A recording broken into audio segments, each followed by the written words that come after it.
Alhamdulillahi wa kafa wassalatu wassalamu ala rasulil mujtaba Sayyidina wa habibina wa syafi'ina wa malana Muhammadin al-Mustafa wa ala alihi wa ashabihi wa dhurriyatihi wa kulli man ittaba'al huda. Asyhadu an la ilaha illallah wahdahu la syarikalah wa asyhadu anna Muhammadan abduhu wa rasuluhu la nabiyya ba'dah. Thumma uhayyikum bi tahiyyatil islamiyah, tahiyatin thayyibatin mubarakah, tahiyatin min indillahi, tahiyati ahlil jannah. Assalamu alaikum warahmatullahi wabarakatuh. Puji syukur kehadirat Allah Subhanahu wa taala atas limpahan karunia-Nya. Pada kesempatan yang indah ini, di sore hari ini kita dihimpun kembali oleh Allah di majelis ilmu. Mudah-mudahan setiap langkah yang kita tempuh menuju ke tempat ini tiap tapaknya menggugurkan dosa-dosa kita, meninggikan derajat kita di sisi Allah Subhanahu wa taala, dan menjadi pemudah jalan kita semua menuju ke surga. Dan duduk kita semua semoga termasuk yang disabdakan Rasulullah sallallahu alaihi wa alihi wasallam, majtama'a qaumun fi baitin min buyutillah yatluna kitaballah wa yatadarasunahu bainahum illa ghashiyatuhumur rahmah wa haffathumul malaikah wa nazalat alaihimus sakinah wa dzakarahumullahu fi man 'indah. Rawahu Muslim wa sahih. Tidak berhimpun satu kaum di satu rumah di antara rumah-rumah Allah, di dalamnya mereka membaca kitab Allah dan mengkaji isinya di antara mereka, melainkan keadaan mereka itu dicurah-curahi rahmat Allah, dinaungi sayap-sayap malaikat, diturunkan sakinah ke dalam hati mereka, dan disebut-sebut nama mereka semua dengan bangga pada makhluk-makhluk mulia yang ada di sisinya. Ikhwan dan akhwat yang dimuliakan oleh Allah Subhanahu wa taala, dalam periodisasi bagaimana dakwah Islam ini ada di Nusantara, saya berharap kita semua sudah memasuki dan akan menjadi para pionir di dalam tahapan ke-7 dari dakwah Islam di Nusantara yang luar biasa ini. Yang ingin menyimak lengkapnya, apa saja 1 sampai 7-nya ada di dalam ceramah kami di YouTube. Bisa di googling, yang judulnya kira-kira dekat-dekat itu karena sudah beberapa kali disampaikan tentang masuknya Islam ke Nusantara. Ada gelombang pertama dengan dikirimnya surat Maharaja Sri Indrawarman dari Sriwijaya kepada Sayyidina Muawiyah. Kemudian yang lebih terbaca adalah surat kepada Sayyidina Umar bin Abdul Aziz rahimahullah ta'ala, yang menyatakan dari Mahadiraja yang keturunan 1000 raja, yang permaisurinya juga keturunan 1000 raja, yang wilayah kekuasaannya terdiri atas 1000 pulau, yang di setiap pulaunya ada 1000 gunung, yang di setiap gunungnya mengalirkan 1000 sungai, yang tumbuh di sana pohon-pohon gaharu dan cendana yang wangi, yang aromanya bisa tercium dari jarak 1000 mil, yang di kandangnya ada 1000 gajah, yang di armada perangnya ada 1000 kapal. Kepada Raja Arab yang tidak menyembah dewa-dewa selain satu Tuhan saja, aku kirimkan kepadamu beberapa hadiah sebagai tanda persahabatan antara kita, maka kirimkanlah untukku seseorang yang bisa mengajarkan agamamu kepadaku.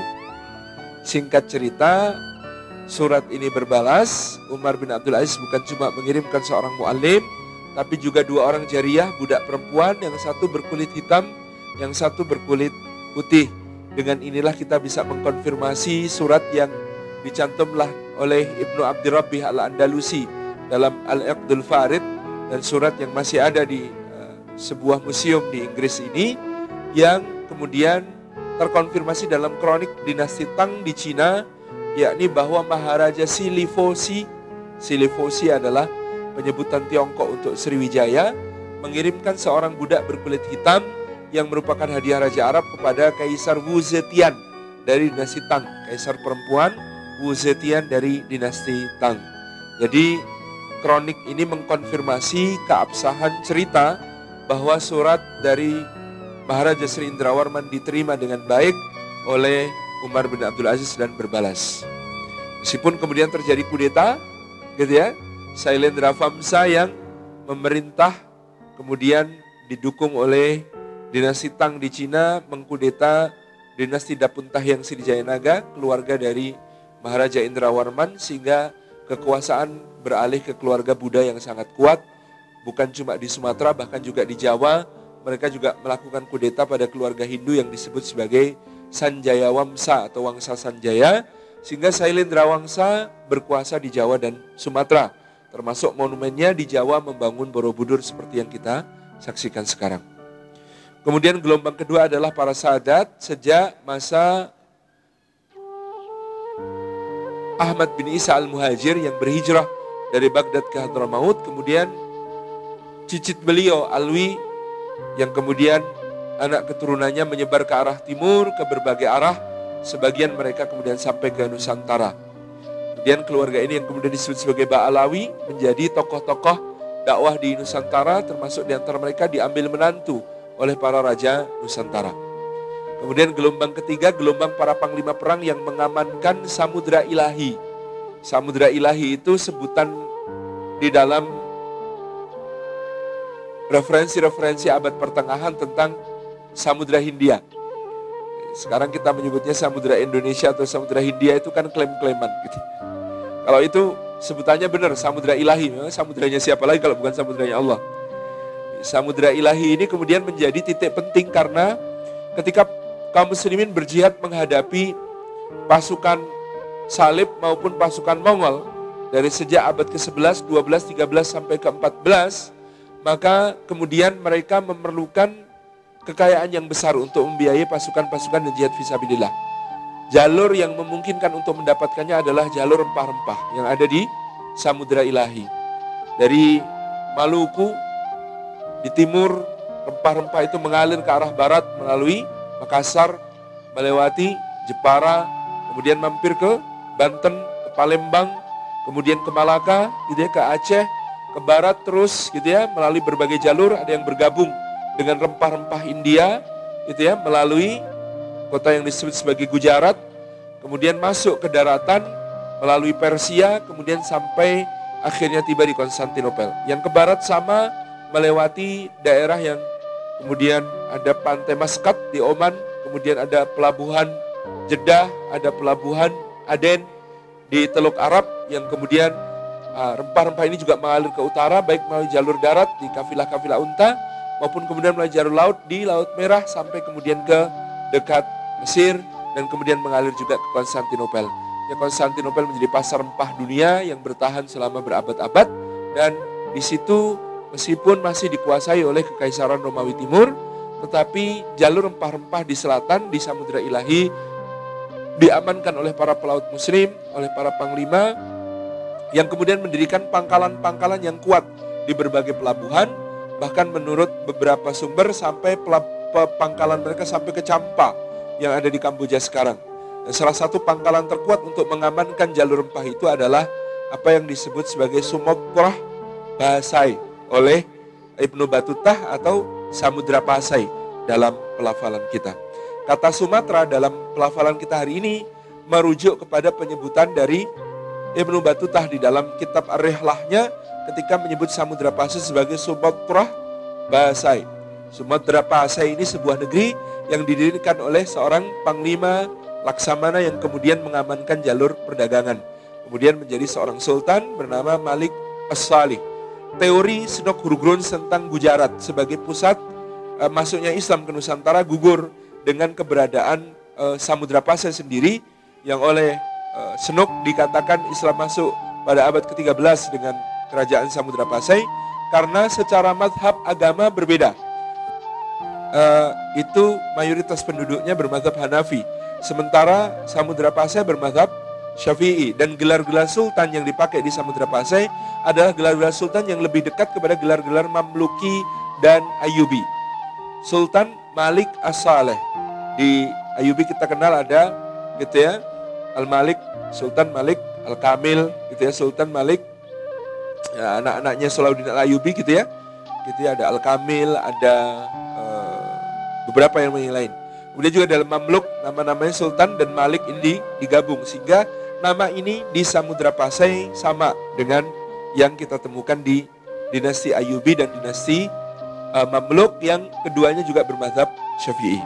Jadi ini jejaring laksamana-laksamana yang mengamankan pantai dan pelabuhan-pelabuhan di sepanjang jalur rempah-rempah.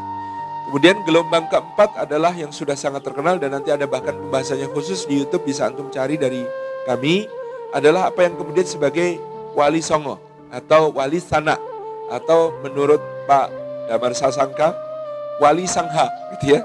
Wali yang kemudian menguasai satu wilayah perdikan untuk mengajarkan agama Islam. Dimulai dari Maulana Malik Ibrahim yang berasal dari Azerbaijan, yang datang ke Gresik setelah belajar di Mesir. Pertama-tama bukan membangun pesantren tetapi membangun bendungan dan mencetak sawah-sawah, karena Majapahit sedang krisis pangan berat setelah perang Paragreg atau perang saudara antara Wikramawardhana di barat dengan Bre Wirabumi di timur. Ini disusul kemudian oleh generasi berikutnya, para ulama yang kemudian sangat serius membidangi bidangnya masing-masing, menjawab persoalan umat, sehingga dakwah mereka menjadi sangat sukses di Nusantara. Dan inilah gelombang keempat, salah satu panen besar dari dakwah di Nusantara. Dalam jangka waktu kurang dari 50 tahun, mengubah sebuah kemaharajaan Hindu-Buddha seperti Majapahit, itu dalam jangka waktu kurang dari 50 tahun, convert hampir seluruh penduduknya masuk Islam. Itu prestasi yang sampai sekarang sulit dicari tandingannya. Antum bersembilan dikirim ke Tiongkok, coba gitu ya. Dikasih waktu 50 tahun. Itu penting juga itu untuk dicoba. Gelombang keempat. Gelombang kelima adalah jihad raja-raja Nusantara. Dari Babullah di Ternate, gitu ya. Alauddin Riayat Shah dilanjutkan oleh Iskandar Muda di Aceh. Pangeran Fathi Yunus, atau menurut kepustakaan Jawa disebut Pati Unus. Pangeran Fathi Yunus yang memimpin armada Demak menggempur kedudukan Portugis di Malaka. Fatahillah yang membebaskan Sunda Kelapa dari cengkraman Portugis. Sampai kemudian di generasi berikutnya Sultan Agung dari Mataram menyerbu ke Batavia, gitu ya, menghadapi kongsi dagang terbesar di dunia sepanjang sejarah. Jadi ada yang berusaha mengecilkan peran para pahlawan besar kita dengan mengatakan kita ini cuma dijajah sama sebuah perusahaan. Perusahaan yang bagaimana dulu, kekayaan VOC pada tahun 1637 itu dibandingkan kekayaan 20 perusahaan terbesar di dunia sekarang ini digabung jadi satu, lebih besar VOC pada tahun 1637. Jadi kalau kemudian Oracle, Google, Microsoft, Petrochina, Saudi Aramco, dan lain sebagainya, 20 perusahaan terbesar di dunia sekarang digabung jadi satu, dibandingkan dengan kekayaannya VOC tahun 1637, 20 perusahaan terbesar di dunia ini masih kalah. Kita aja sekarang menghadapi Freeport satu aja susah banget. Ini menghadapi VOC yang demikian luar biasa besar kekuatannya pada tahun itu. Karyawannya VOC pada tahun 1637 terdiri dari orang dari 41 bangsa. Ini perusahaan multinasional yang luar biasa. 17 heren yang menjadi pemodalnya VOC, itu 12 diantara merekanya adalah Yahudi, gitu ya. Itu 17 heren. Jadi kita ini berhadapan dengan kekuatan yang luar biasa ini sejak abad ke-17 dengan yang luar biasa, gitu ya. Sampai masa-masa berikutnya, termasuk kenapa saya mengangkat satu orang sebenarnya. Ini sebelum cerita, gelombang ke-6 adalah gitu ya, jejaring ulama dan kebangkitan nasional. Murid-murid Syekh Ahmad Khatib Al-Minangkabawi di Makkah yang pulang ke Nusantara mendirikan berbagai macam pergerakan menjadi satu titik penting bagi kemudian kebangkitan nasional sampai kemudian ke pergerakan kemerdekaan, gitu ya. Dari Haji Umar Said Cokro Aminoto, Ahmad Dahlan, gitu ya, Syekh Hasyim Asy'ari, kemudian juga Agus Salim, macam-macam bapak-bapak bangsa ini adalah buah didikan para ulama yang sangat kuat, yang mata rantainya dari Syekh Ahmad Khatib ke gurunya Syekh Daud Al-Fatani, Syekh Daud Al-Fatani ke gurunya Syekh Abdus Samad Al-Falimbani, yang Syekh Abdus Samad Al-Falimbani sampai punya kitab khusus kumpulan surat-surat beliau, ngirimin surat ke raja-raja Nusantara untuk menyemangati jihad fisabilillah, gitu ya. Jadi itu yang kemudian sangat luar biasa. Ini gelombang ke-6. Gelombang ke-7 ini yang sering saya katakan adalah pay it forward. Saatnya membayar hutang budi. Kita ini yang datang berdakwah ke Nusantara, ada yang dari Azerbaijan, ada dari Maroko, ada yang dari Palestina. Watifillah kadang-kadang tidak ngeh. Hashtag jutaan orang tidak menyadari. Karena jutaan orang tidak menyadari bahwa kita punya monumen persahabatan antara Indonesia dengan Masjidil Aqsa di pantai utara Jawa. Ceritanya ada seorang ulama berasal dari Palestina namanya Maulana Usman Haji, itu datang ke Nusantara direkomendasikan oleh Maulana Ahmad Rahmatullah alaih Sunan Ampel untuk menjadi guru tentara di Majapahit. Maulana Usman Haji ini kemudian dikenal sebagai Sunan Ngudung yang kemudian menjadi pelatih tentara di Majapahit dan terkonfirmasi dalam pustaka yang disebut sebagai Sejarah Dalem Waturenggong. Ini pustakanya Kerajaan Gelgel di Karangasem di Bali, yang kemudian di situ mencatat Raja Kresna Kepakisan dari dinasti Waturenggong ini di Gelgel ini berkunjung ke Majapahit. Pulangnya dia dihadiahi 60 prajurit terbaik Majapahit. 60 prajurit terbaik Majapahit ini hasil didikan Sunan Ngudung, dan 60-nya semuanya nyama selam. Nyama artinya saudara, selam artinya Islam. Itulah muslim pertama di Bali, itu 60 prajurit yang dihadiahkan oleh Raja Majapahit karena dia adalah didikan Sunan Ngudung, prajurit-prajurit terbaik untuk Raja Bali. Nah, Maulana Usman Haji ini punya anak namanya Maulana Ja'far As-Shadiq atau Said Ja'far As-Shadiq, asli kelahiran Palestina. Maka ketika kemudian berdakwah, dia diperintahkan ayahnya ke pantai utara mendirikan pangkalan dakwah baru. Daerahnya ditemukan, lalu dia di situ bikin masjid. Karena saking rindunya dengan tanah kelahiran, masjid itu diberi nama sama persis dengan masjid suci ketiga umat Islam yang ada di kota kelahirannya. Nama masjidnya Masjid Al-Aqsa. Cuma di depannya dikasih menara yang cantik mengikuti tradisi setempat, dan orang kadang-kadang keliru menganggapnya seperti candi Hindu menara masjid ini. Nah, Masjid Al-Aqsa yang kemudian sekarang disebut Masjid Al-Aqsa Menara itu dibuat di sebuah kota. Pada zaman itu, kota yang menjadi tanah kelahirannya Maulana Ja'far Shadiq itu dalam berbagai referensi disebut sebagai kota Al-Quds. Kota Al-Quds, Yerusalem atau Baitul Maqdis pada zaman itu lebih dikenal sebagai kota Al-Quds. Maka kota ini diberi nama sama dengan kota tempat kelahiran beliau, diberi nama Quds. Karena orang Jawa susah mengucapkan qaf, apalagi dengan nyekluk gitu ya, maka kota ini kemudian dikenal sebagai kota Kudus. Jadi ini adalah monumen yang sangat jelas gitu ya dari persahabatan antara Indonesia dengan apa yang sekarang disebut sebagai Palestina. Karena ini adalah monumen seorang ulama yang berasal dari Palestina yang berdakwah di Nusantara, dan sampai sekarang asar dakwahnya tetap terasa. Keturunan beliau masih menjadi para hamalatul Quran gitu ya. Kalau antum ke Kudus ada pesantren namanya Yambu'ul Quran. Di situ dididik para hufad gitu ya. Yang pendirinya dulu atau muassisnya salah satunya adalah Syekh Raden Haji Asnawi dan Raden Haji Arnawi. Ini adalah dzurriyyah dari Sunan Kudus yang kemudian gitu ya mendirikan madrasah Quran yang sangat kokoh ini di kota Kudus, sampai sekarang menghasilkan hufad-hufad yang luar biasa gitu ya. Ini asar dakwahnya masih terasa sampai sekarang. Maka tadi saya ingin menyampaikan bahwa kita ini seharusnya sudah pay it forward, sudah harus membalas jasa-jasa yang luar biasa ini. Tadi ada yang dari Maroko, Azerbaijan, ada dari Samarkand. Samarkand itu Maulana Ibrahim As-Samarkandi itu dari Samarkand. Samarkand itu Uzbekistan, di dulu wilayah Soviet di Rusia bagian selatan. Sekarang bernama negara Uzbekistan, ada kota namanya Samarkand. Di situ asal dari Maulana Ibrahim As-Samarkandi yang putra-putranya juga berdakwah di Jawa. Di Maulana Ishaq bin Ibrahim As-Samarkandi kemudian menjadi dokter di kerajaan Belambangan, menyembuhkan wabah, lalu diambil sebagai menantu, menikahi Dewi Skardado oleh Raja Menak Sembuyu, kemudian menurunkan seorang putra namanya Raden Paku atau alias Maulana Ainul Yakin yang kemudian disebut sebagai Sunan Giri dan mendirikan pesantren akbarnya di Gresik. Jadi keterkaitan ini luar biasa, maka ini saatnya kemudian kita hendak gitu ya membayar apa yang kemudian sudah menjadi jasa baik luar biasa dari para ulama yang datang ke Nusantara itu, dengan cara ya bukan membayar kepada mereka yang sudah berjasa, tapi kepada dunia. Jadi bermula dari sebuah diskusi sekitar tahun 2008 di Masjid Jogokarian. Pada saat itu datang dua ulama dari Palestina, namanya Syekh Abu Bakar Al-Awawidah, ketua Rabita Ulama Palestina. Waktu itu masih wakil ketua karena ketuanya adalah Dr. Nawaf At-Takruri. Dan ada Dr. Nawaf At-Takruri itu anak kedua saya namai Nawaf gitu ya.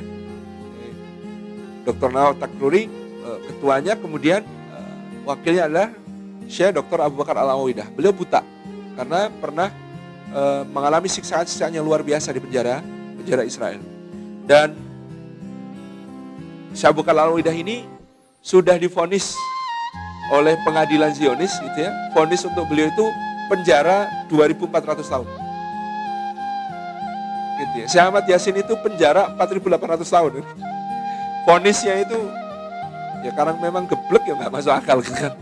Ya, jadi divonis penjara 2.400 tahun oleh pengadilan Zionis karena aktivitas beliau dalam perjuangan rakyat Palestina. Nah, kami makan soto. Syekhnya ternyata suka makan soto. Ya. Sotonya soto Pak Mono dekat Masjid Jogokarian. Kalau mampir ke Masjid Jogokarian jangan lupa belanja di soto Pak Mono. Sotonya harganya Rp8.000. Nah, kemudian beliau makan soto sama makan lauknya itu tempe mendoan. Jadi kita ngobrol. Saya menyampaikan, Syekh, menurut berbagai pengamat persoalan Palestina ini tidak akan selesai ya sebelum bangsa Arab bersatu. Saya menyampaikan pernyataan itu. Beliau seperti terkejut langsung, ya seakan menatap saya meskipun beliau tidak bisa melihat. Kemudian mengatakan, la wallahi ya akhi, bukan seperti itu. Wahai saudaraku, sesungguhnya Allah itu memberikan amanah untuk memenangkan agamanya, menjayakan agamanya kepada bangsa-bangsa yang dia pilih, kepada bangsa-bangsa yang dia hendak angkat kedudukannya. Dan hampir semua bangsa yang menerima Islam sudah pernah menjadi pengemban amanah itu. Bangsa Arab mengemban amanah itu di bawah kepemimpinan Rasulullah, Khulafaur Rasyidin, Bani Umayyah. Ketika Bani Umayyah berpaling, maka Allah mencabut mandat itu dari bangsa Arab, memberikannya kepada bangsa Persia. Nah, kalau antum lihat di masa Daulah Abbasiyah, ini Persianya dominan sekali. Dari ibu para khalifah, menteri-menteri, bahkan keluarga Baramikah, Al-Barmaki bersaudara, itu jadi Perdana Menteri sekian generasi, ini adalah orang Persia. Sampai ulama-ulamanya, itu semuanya, hampir semuanya orang Persia. Sampai dulu di masa Harun Ar-Rasyid itu beliau minta daftar sini ulama. Disebutkan nama ulama. Arab, bukan Persia. Terus sebut nama lagi. Arab, bukan Persia. Terus siapa lagi? Arab, bukan Persia. Terus siapa lagi? Arab, bukan Persia. Persia, terus sampai akhirnya ketemu nama Muhammad bin Idris Asy-Syafi'i, gitu. Al-Mutalibi. Ini Arab kan saudaramu. Dia dari Bani Muthalib, enggak dari Bani Hashim. Oh iya, alhamdulillah. Harun Ar-Rasyid itu sujud syukur. Ternyata masih ada ulama Arab. Saking banyaknya kemudian ulama dari Persia. Di generasi berikutnya makin banyak lagi. Nanti ada Imam Al-Bukhari, gitu ya. Imam Muslim bin Hajjaj itu dari Naisabur, gitu ya, dari Iran. Kemudian Imam At-Tirmidzi dari Tirmidz, itu dari Persia. Kemudian Imam ahli hadis yang lain, Nasai.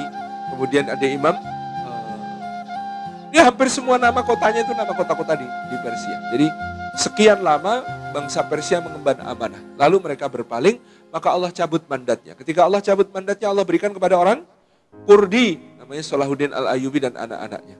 Lalu Salahuddin Al-Ayyubi mengemban amanah itu bersama anak-anaknya sampai batas waktu tertentu. Ketika mereka menyimpang lagi, Allah cabut lagi mandatnya. Allah berikan kepada bangsa apa ya sebutannya ya? Rusia Selatan.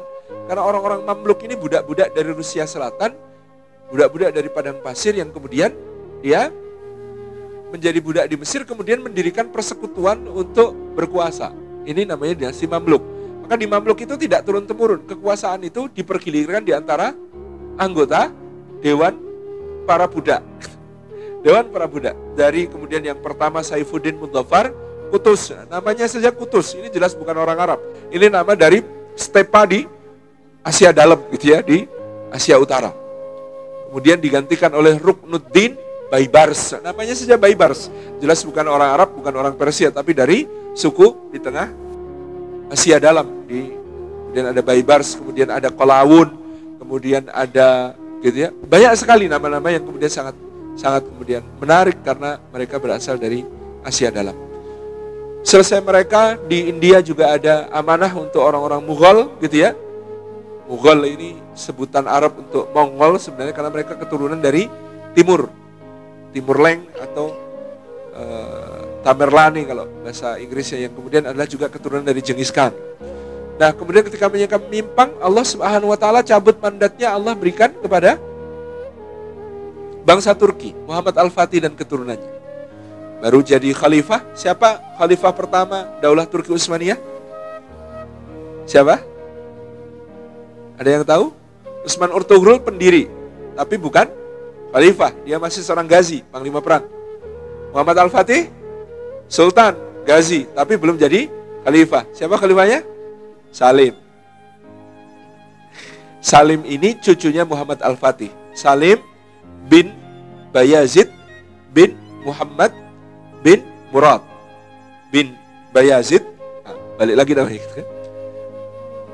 Bin Utsman bin Ertuğrul gitu kan. Jadi namanya Salim. Ini dia jadi khalifah setelah kemudian menguasai Makkah, Madinah, Mesir sampai ke Tunisia.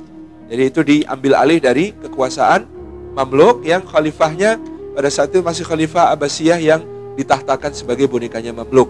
Kemudian seluruh artefak peradaban Islam diangkut, termasuk telapak kaki Rasulullah, pedang Rasulullah, jenggot Rasulullah, gigi Rasulullah SAW dulu di Kairo, kemudian diangkut ke Istanbul oleh Salim untuk menjadi pelegitimasi kekuasaannya. Turki mengemban amanah salah satu yang paling lama, sampai hampir 400 tahun. Kemudian Allah Subhanahu wa taala mencabut mandatnya dari orang-orang Turki, dan sampai sekarang, ikhwati fillah rahimakumullah, ternyata Allah belum mengamanahkan itu kepada siapapun di antara umat-umat yang telah berislam. Kata Syekh Abu Bakar Al-Awawidah, nah bangsa besar yang belum pernah dapat giliran itu bangsa yang hidungnya pesek gitu ya, kulitnya kecoklatan gitu ya, dan badannya pendek-pendek. Saya ini merasa 174 itu sudah lumayan. Syekh Abu Bakar Al-Awawidah itu tingginya hampir 2 meter. Beliau itu gini. Jadi yang pendek-pendek, yang kecil-kecil kayak kalian, itu yang belum dapat giliran. Jadi salah sekali kalau teman-teman misalnya berharap, wah nanti yang mimpin peradaban Islam berikutnya adalah Turki. Turki itu sudah mantan bro, berharap kepada mantan itu gak enak. Berharap kepada mantan itu sakit gitu ya. Kayaknya kalau teman-teman mungkin dapat broadcast sholat berjamaah di Turki seperti apa, itu hanya momen-momen tertentu. Kalau kita aslinya pergi ke Istanbul, apalagi kota-kota pedesaan, kita akan menemukan ya, Indonesia ini gerakan subuh berjamaahnya jauh lebih keren daripada di Turki. Antum pergi ke Sultan Ahmed yang ada di pusat kota saja, di kota lama gitu ya, itu kalau hari Sabtu, hari Ahad paling 2 baris, 3 baris. Mungkin yang ramai ada di Eyüp Sultan, karena kalau setiap hari Ahad, Sabtu itu membludak peziarah. Eyüp Sultan itu masjid, di sampingnya ada makam Al-Ansari radhiyallahu anhu, itu ya sahabat Nabi SAW yang gugur dalam upaya pembebasan pertama Konstantinopel pada masa Muawiyah bin Abi Sufyan. Itu gugurnya di situ, dimakamkan di pokoknya dia minta dimakamkan di jarak terjauh yang bisa kalian capai.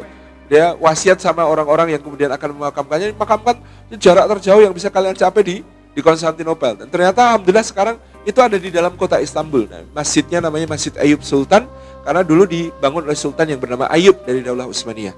Jadi menyesuaikan Abu Ayyub Al-Ansari makamnya di Eyüp Sultan, Masjid Eyüp Sultan Jami.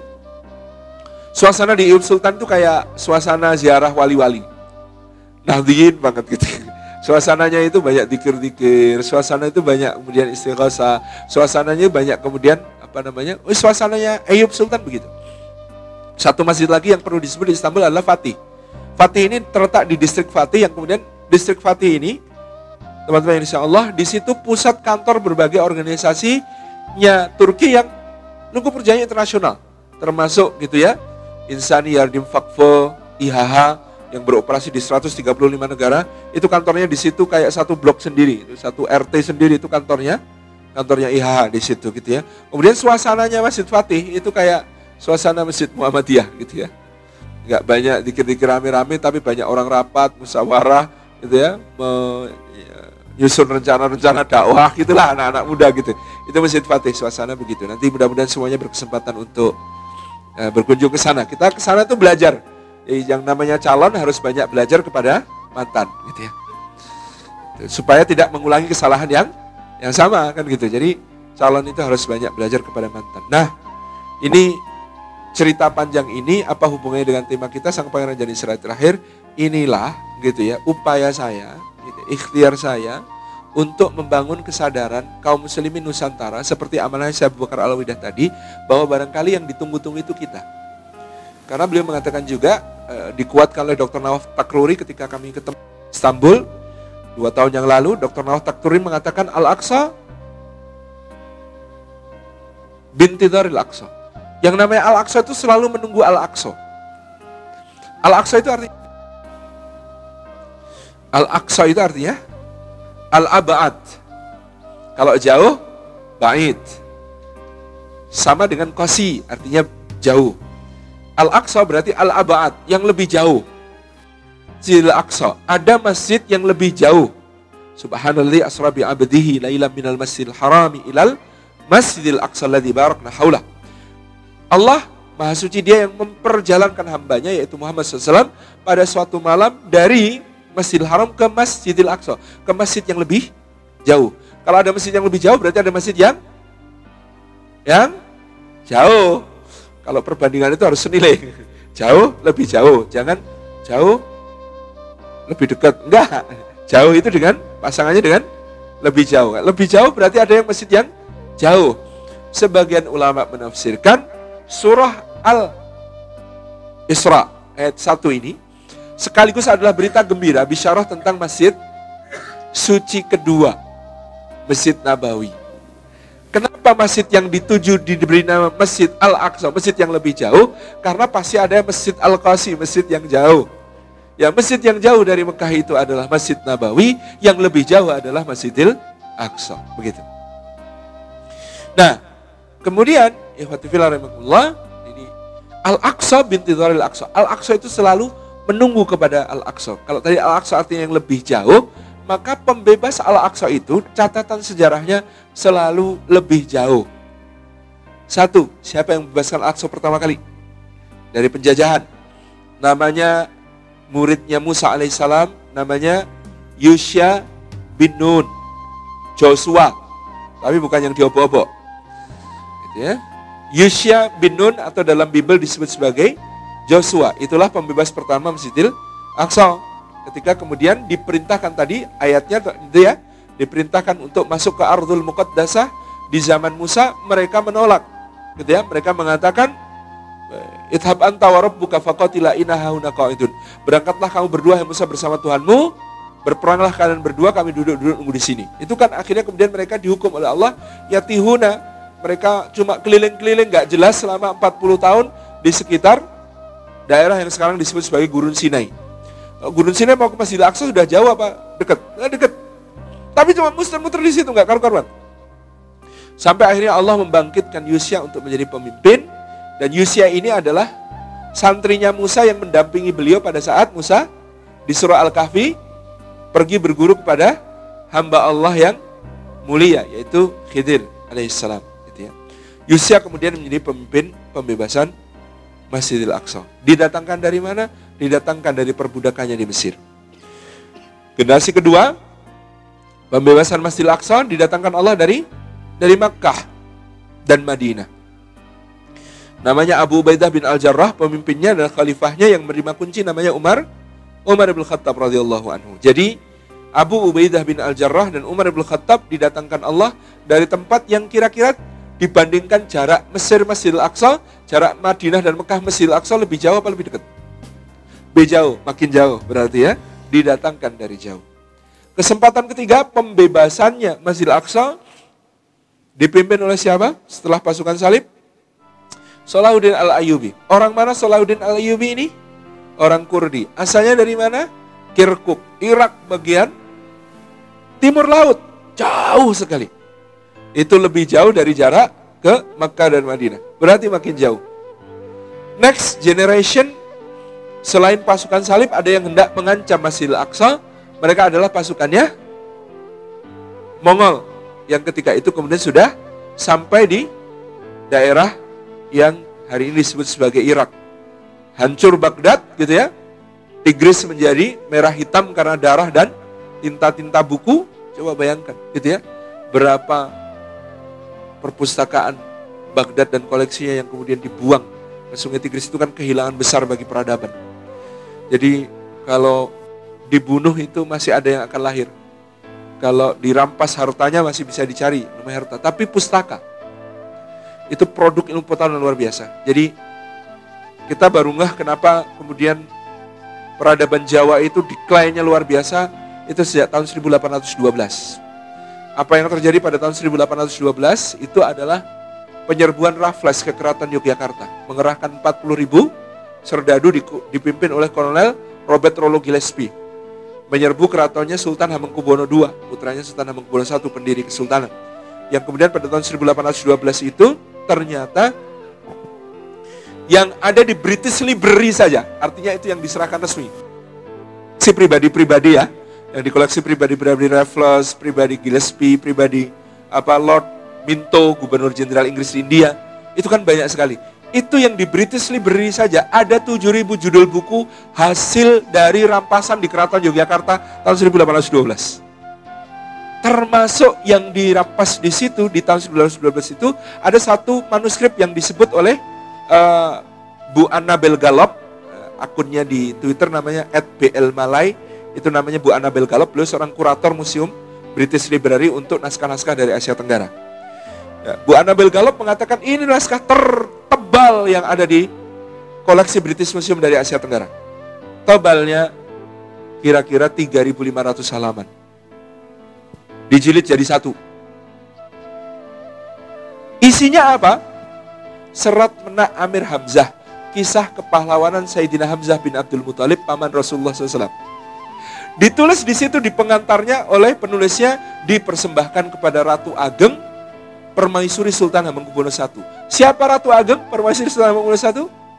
Yang merawat dan mendidik Diponegoro sejak kecil di Tegarejo. Jadi kemungkinan besar Pangeran Diponegoro masa kecilnya dihiasi oleh kisah-kisah kepahlawanan dari Serat Menak Amir Hamzah yang mengisahkan kepahlawanan paman Nabi SAW Sayyidina Hamzah bin Abdul Muthalib ini. Itu ada 7.000 judul yang banyak yang setebal itu, gitu ya. Yang kemudian masih ada di British Library. Kemarin itu British Library menyerahkan kembali dari 7.000 itu didigitalisasi sejumlah 70 naskah. Digitalisasi itu maksudnya apa? Cuma dikasih file scan-nya ke Keraton Yogyakarta. Itu saja kita sudah senangnya luar biasa. Padahal ada 7.000, ini baru 70. Dan padahal itu naskah asli, ini cuma scanan gitu ya. Pindaian, subhanallah. Jadi kita bisa bayangkan kalau kemudian peradaban Islam menjadi gelap selama beberapa abad gara-gara Baghdad dihancurkan sedemikian pula, maka kemudian peradaban Jawa pun gelap selama beberapa waktu setelah kemudian buku-buku ini dirampas oleh Raffles gitu ya. Dulu saya itu ngefans sama Raffles, orang ini hebat ya. Menjadi seorang Letnan Gubernur Jenderal di Jawa, kemudian dia punya kepedulian pada budaya Jawa, sampai nulis History of Java gitu ya. Ke Bengkulu juga sampai nyari bunga bangkai gitu ya. Ketemu bunga Rafflesia Arnoldi dikasih nama pakai namanya dia. Wah ini orang, saya itu senang dengan orang-orang yang polimat ya. Dia ahli di berbagai bidang. Termasuk Raffles. Dulu senang. Begitu saya baca bukunya Tim Hannigan, judulnya Raffles and the British Invasion of Java. Di situ dipaparkan semua kejahatannya Raffles. Bagaimana dia menjarah Keraton Yogyakarta selama 3 hari 3 malam. Dibiarkan seluruh pasukannya untuk mengambil apapun yang ada. Gitu ya. Memperkosa para putri, gitu ya. Sultan Hamengkubuwono II itu sudah menyerah pakai ikat kepala putih, duduk di singgasana, itu ditodong pakai pistol kanan kiri, sampai kancing bajunya beliau ini karena terbuat dari berlian segini-gini. Kancing bajunya Sultan itu dari berlian, prongkol-prongkol gitu bahasa Jawanya itu, diteteli dalam keadaan kepala ditodong. Kemudian Sultan Hamengkubuwono II dibuang ke Pulau Penang, Malaysia, gitu ya. Itu kejahatan itu luar biasa gitu ya. Jadi Peter Carey memperkirakan uang dalam emas dan perak saja yang dirampas Raffles dari Keraton Yogyakarta tahun 1812 itu 56 miliar pound sterling. Berapa tuh? 56 miliar pound sterling, Mas Bro. Pound sterling. Jadi seperti itu kita bisa bayangkan seperti apa kerugian yang terjadi pada saat itu. Tapi ternyata pahlawan-pahlawan kita tetap bangkit, tetap berjuang, tetap berjihad, dan saya selalu mengatakan gitu ya, ini jauh. Balik cerita gitu ya. Indonesia ini bukan 350 tahun dijajah. Indonesia ini 350 tahun berjihad melawan penjajahan. Bandingkan dengan yang dijajah beneran, benua Amerika, kemana penduduk asing? Habis. Benua Australia, kemana penduduk asingnya? Habis, dikonservasi tinggal 45.000 orang, aborigin. Itu namanya dijajah beneran tuh yang kayak begitu. Nusantara ini, katanya dijajah 350 tahun, kok sekarang masih tersisa 260 juta. Memangnya dulu berapa? Kan berarti daya survive-nya luar biasa gitu. Bandingkan dengan penduduk asli Amerika yang kemudian tumpas. Bandingkan dengan penduduk asli Australia yang kemudian dalam keadaan seperti itu gitu ya. Makanya kalau ada orang Australia kok mau ngajari Indonesia cara melakukan kebijakan di Papua, serai ini gitu ya. Mau saya capik-capik mukanya, kurang ajar betul. Dia menghancurkan penduduk asli sampai habis begitu kok mau ngajarin kita memperlakukan saudara-saudara kita di Papua. Kita ini, Masya Allah ya, teman-teman kita berdakwah di sana. Jadi, yang lebih jauh yang didatangkan oleh Allah ya tadi Saifuddin Mudzaffar Qutuz yang kemudian menghentikan ekspansi pasukan salib itu di Ain Jalut. Ain Jalut itu cuma 11 km dari Masjidil Aqsa. Di situ pertempuran paling menentukan di mana pasukan Mongol dipukul mundur oleh kaum muslimin, dan sejak saat itu tidak lagi pasukan Mongol bisa mencapai titik yang ada di barat. Ini ya, kita tetap menghitung pasukan di Ain Jalut ini sebagai pasukan yang membebaskan Masjidil Aqsa. Maka kita bisa cek di situ dari mana asalnya. Saifuddin Mudzaffar Qutuz dari Rusia Selatan di Stepa, lebih jauh lagi daripada Salahuddin Al-Ayyubi. Sekarang yang lebih jauh dari itu di mana? Yang lebih dari jauh dari itu, kata Dr. Nawaf Takruri, satu-satunya adalah Nusantara. Dan Nusantara itu yang paling dekat, akrab hatinya dengan negeri Palestina. Teman-teman kalau nyimak video-videonya Bang Oni, Masya Allah, perayaan 17 Agustus itu lebih meriah di Gaza daripada di Indonesia gitu. Lomba-lombanya gitu ya, tari-tariannya, sampai teman-teman Gaza itu belajar menarikan tarian Beksan Wanoro yang kemudian hits jadi viral di flash mob di Malioboro itu. Nanti cek di YouTube gitu ya, 17 Agustus di Gaza itu bagaimana kemudian teman-teman di Gaza itu sampai nari, bikin tarian Jawa. Saya itu kalau ketemu teman-teman dan ulama-ulama Palestina itu, yang saya bawa itu sebagai souvenir itu belangkon. Dan mereka senang sekali pakai itu. Jadi yang koncer yang ada panjangnya itu dulu adalah pakaian para prajurit yang berjihad fisabilillah gitu. Ini bagian dari cara kita untuk kemudian semakin meneguhkan hati bahwa kitalah yang ditunggu-tunggu oleh dunia Islam dalam berbagai bidangnya gitu ya. Kita pengen sekali menjadi yang membebaskan Masjidil Aqsa. Tapi kan kita belum memenuhi syarat gitu ya. Kata saya Abu Bakar Al-Awidah, dan memang yang akan membebaskan Masjidil Aqsa pasti bukan dari dekat-dekat situ, tapi dari jauh. Cuma sudah memenuhi syarat atau belum, kan begitu. Coba lihat negara-negara di sekitar Palestina itu. Berat bagi mereka untuk kemudian menghadapi Israel dari dulu saja nggak bisa kok gitu. Apalagi sekarang semakin lemah yang mereka ada di sana gitu. Saya Muhammad Al-Ghazali, bahkan gurunya saya Yusuf Al-Qaradawi, memberikan statement yang sangat keras dulu. Semua negara yang berdiri di Jazirah Arab pasca kekalahan Turki Utsmani pada tahun 1916 dalam Perang Dunia Pertama itu, semua negara itu didirikan oleh para penjajah untuk menjamin eksistensi Israel. Sampai ngomong begitu beliau. Dan kata beliau, tidak akan mungkin Israel itu lenyap dari Timur Tengah sebelum pemerintahan dolim di sekitarnya itu jatuh terlebih dahulu gitu. Ini pernyataannya beliau ini diungkapkan tahun 70-an, 80-an, itu bikin geger itu omongannya beliau ini. Kayaknya kok nggak menghargai betul sama pemerintahan di sekitar sana. Tapi hakikatnya memang akhirnya kemudian kita berharapnya kepada Allah dan mempersiapkan diri itu menjadi keniscayaan bagi kita semuanya. Teman-teman, kalau bukan kita, mungkin anak-anak kita siapkan mereka untuk punya visi dakwahnya itu visi dakwah global. Saya ngomong sama anak-anak saya, nak, dakwah itu kewajiban kita, tapi Indonesia jatahnya Abah. Kamu sudah harus berpikir keluar. Di Amerika gitu ya, itu ada begitu banyak masjid, rindu imam-imam dari Indonesia. Saya 2 tahun yang lalu, safari dakwah di Amerika Serikat, 11 kota, 21 hari, hampir di setiap kota itu ada request, Ustadz kalau ada yang hafal Quran, minimal 15 juz, faham fikih, dan ngerti fikih, fikih waqi' di negara-negara barat, tahu fikih minoritas ketika kaum muslimin minoritas di negara-negara barat, gitu ya, bisa berbahasa Inggris dengan fluent, gitu ya, nggak terlalu fasih, nggak apa-apa, yang penting fluent, pakai logat Jawa ataupun Sunda nggak apa-apa, yang penting Inggris, gitu. Tolong segera kirim di sini karena kita butuh imam yang seperti itu ditempatkan di sini.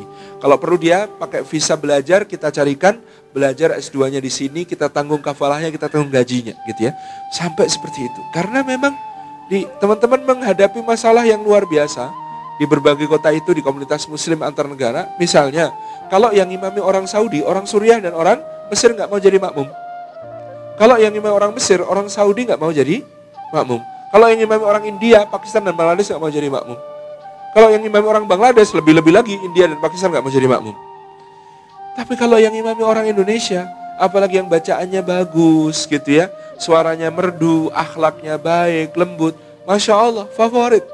Di pantai barat Amerika di Seattle ada Imam Awud Joban, Muhammad Awud Joban, asli dari Jawa Barat, gitu ya, bahasa Inggrisnya logat Sunda. Tapi kalau beliau bikin kelas yang hadir dari berbagai bangsa, orang India datang, orang Pakistan datang, orang Saudi datang, orang Mesir datang, orang Suriah datang, semuanya datang.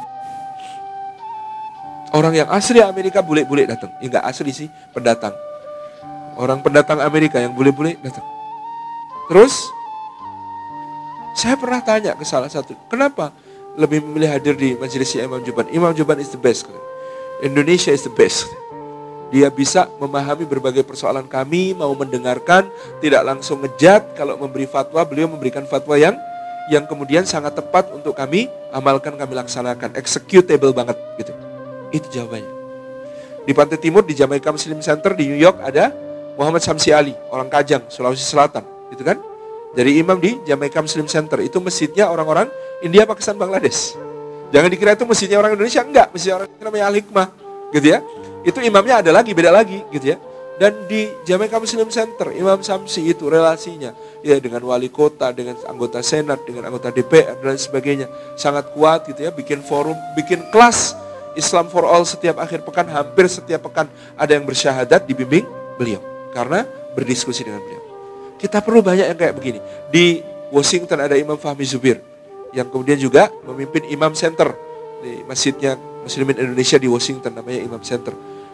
Dan lain sebagainya. Di Australia juga begitu. Di Eropa juga begitu. Teman-teman India, Pakistan, Bangladesh itu pintar bikin masjid. Mereka berani prihatin untuk nabung supaya bisa bikin masjid. Karena guyonannya dulu kalau orang Indonesia ketemu orang Indonesia, pertanyaannya masjidnya di mana ya bro? Itu yang soleh. Tapi kalau orang India, Pakistan, Bangladesh ketemu di antara mereka, pertanyaannya adalah kita mau bangun masjid di mana ini? Beda mentalnya. Tapi Masya Allah, orang Indonesia selalu welcome. Di Inggris itu ada seorang Muslim Indonesia di Inggris, itu tinggalnya di Nottingham. Antum tahu Nottingham? Kotanya Robin Hood ya. Sheriff of the Nottingham kan musuhnya Robin Hood. Dan Nottingham itu tempat titik pemberangkatan pasukan salib ketiga, dipimpin oleh Richard the Lionheart. Gitu ya. Di Nottingham itu beliau tinggal di situ. Apa pekerjaan beliau? Pakar komposisi landasan pacu, runway bandara. Kerjaannya cuma teliti komposisi runway bandara. Jadi kalau sedang mau bekerja itu kan dia konsultan untuk Hamad di Qatar, Dubai, di Emirat, Cheklapkok di Hong Kong, kemudian Narita dan Kansai International Airport di Jepang. Beliau konsultan untuk bandara-bandara terbaik di dunia. Kalau mau bekerja itu ada jet pribadi, jemput ke Nottingham, dibawa ke metro, kemudian naik first class, penerbangan ke kota tujuan. Di situ cuma ngelus-elus runway, ngecek-ngecek gitu ya. Kemudian ngitung-ngitung sedikit, kemudian ngasih rekomendasi, pulang lagi. Kerjaannya begitu. Kok ya ada orang kerjanya begitu? Dan bayarannya besar. Itu karena respectful, dia di komunitas muslim antar negara, itu sering diminta ngomong di depan teman-teman India, Pakistan, Bangladesh, gitu ya. untuk memotivasi anak-anak muda gitu, supaya mereka kemudian tetap pegang teguh kepada Islam. Jadi karena teman-teman IPB itu India Pakistan Bangladesh sudah generasi kedua, generasi ketiga, generasi keempat, banyak yang distort kan, banyak yang kemudian sudah tidak lagi practicing Islam dan lain sebagainya. Bahkan penjara remaja London itu isinya lebih banyak teman-teman India Pakistan Bangladesh daripada yang bule gitu. Itu ironi gitu, dan Masya Allah ini yang kemudian menjadi objek dakwah beliau di sana. Nih kita ini ditunggu betul ternyata di mana-mana gitu ya, kita dicari di Taiwan, Masjid Raya Seoul itu imam favoritnya orang Indonesia, namanya Ustadz Bayhaqi, lulusan Tebuireng. Ya Masya Allah, opa-opa itu seneng kalau sholatnya diimami oleh imam dari Indonesia. Gitu. Di Jepang juga begitu, gitu ya. Shizuoka Masjid itu, ya bangunnya bareng-bareng berbagai komunitas. Tapi yang dipasrai manajemen masjidnya orang Indonesia. Gitu. Dan banyak lagi yang kemudian menunjukkan gejala-gejala yang sama, di mana banyak yang menantikan kita. Nah, kita ini kan harus segera ambil peran, karena kemudian di dunia internasional dakwah Islam ini memang memerlukan sentuhan-sentuhan ala Indonesia, gitu ya. Sentuhan-sentuhan, pendekatan-pendekatan, approach dakwah yang kemudian asik, gitu ya. Dan ini yang teman-teman Indonesia jauh lebih mumpuni di sini. Jadi saya pergi ke Newcastle upon Tyne, ini sebuah kota di Inggris. Newcastle terkenalnya begitu ya. Dulu ada kesebelasan NU, Newcastle United, gitu. Itu di Newcastle itu ada masjid, imamnya orang India, namanya Imam Abdul Wadud dari India. Saya lihat list kegiatannya kok asik-asik. Di kegiatan remaja masjidnya di Masjid Newcastle itu, kalau akhir pekan itu ya, remaja masjid pakai pakaian superhero, kunjungan ke bangsal anak di rumah sakit, menghibur anak-anak yang lagi sakit. Kalau mbak-mbak pergi ke panti jompo, dengerin curhatnya simbah-simbah bule itu. Kalau ada pengenalan makanan halal ke sekolah-sekolah dan TK-TK. Kemudian mereka juga punya kegiatan kerja bakti setiap Sabtu pagi. Kenapa?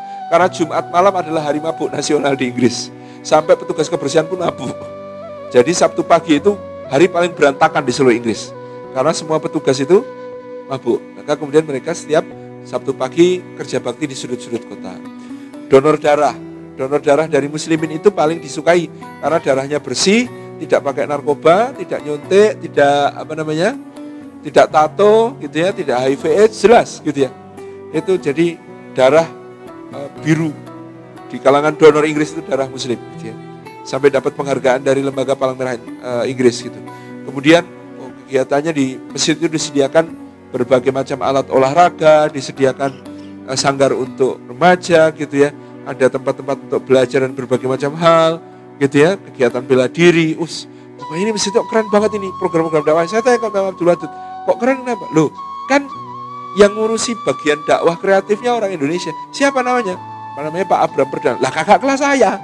Terus saya kan konfirmasi, Pak Abram, kok keren banget kegiatannya di Masjid Newcastle gini-gini. Loh kan saya terinspirasi Joko Karyan. Mantap gitu. Masya Allah gitu. Jadi ternyata apa yang kita rintis kecil-kecil itu, gitu ya, ada impact yang kemudian terasa di berbagai sudut dunia. Nah kita perlu untuk kemudian melakukan hal-hal yang seperti ini sebagai bayaran. Nah untuk itu kita perlu mengenalkan Indonesia ke dunia. Hanya gimana mengenalkan Indonesia ke dunia? Teman-teman India, Pakistan, Bangladesh sudah dikenal di mana-mana di seluruh dunia. Mereka Muslim dengan bahasa Inggris yang khas, gitu kan? Hey brother, I want to tell you something, and this is very important. You can see chapter 25, and this is very important. You must pay attention in this, gitu kan? Mereka sudah sangat dikenal. Orang Indonesia enggak, kita perlu jenglis, Javanese English ini ke seluruh dunia, gitu ya. Supaya orang kenal. Oh, itu orang Cina dikenal di mana-mana karena mereka juga pakai bahasa Inggris yang sangat Chinese, gitu ya. Oh my sister, your bed is very nice, but the price make me cry, cut the price, gitu kan. Coba penduduk pantai barat Amerika ini 30 tahun yang akan datang akan banyak begininya. 30 tahun yang akan datang orang Inggris itu yang bicara British English akan makin dikit. Yang British English itu kayak Benedict Cumberbatch gitu ya. Ngomongnya apa? Harry Potter is thinking water gitu. Kan gitu ya, logatnya British English yang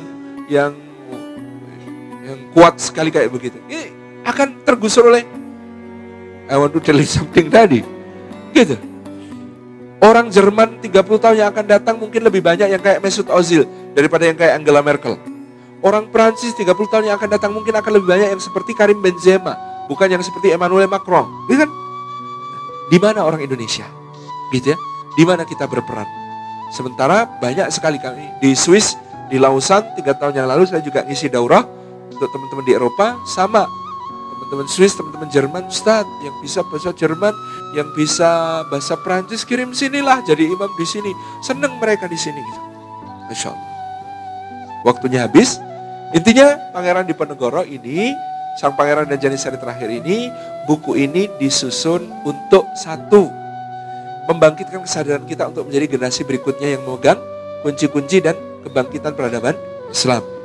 Harus diyakinkan begitu. Dua, untuk menyambungkan kita dengan Turki, dengan mantan supaya kita bisa belajar banyak. Makanya ada Janisari terakhir di situ, karena memang Pangeran Diponegoro itu fakta historisnya beliau sangat Ottoman oriented, sangat berorientasi kepada Turki Utsmani. Pakai nama Abdul Hamid II. Ada Abdul Hamid I adalah Sultan Turki Utsmani yang memerintah ketika beliau dilahirkan. Pasukannya dengan hierarkis Janisari. Jadi pangkat tertingginya namanya Ali Basyah, pangkat di bawahnya namanya Basah, di bawahnya ada Angatullah, Tullah, gitu ya. Kemudian Syekh. Itu semuanya adalah pangkat-pangkat di dalam kesatuan Janisari yang dijawakan. Pasha jadi Basah, Ali Pasha jadi Ali Basah, gitu ya. Gak ada Ali kering soalnya. Kemudian Angatullah itu dari kata Agadaulah, gitu ya. Dullah itu dari kata Sa'dullah, gitu ya. Yang menjadi pangkat-pangkat dalam kesatuan militer Turki. Kesatuannya namanya, Pangeran Diponegoro itu punya pasukan namanya Turkiyo. Berarti artinya pasukan Turki.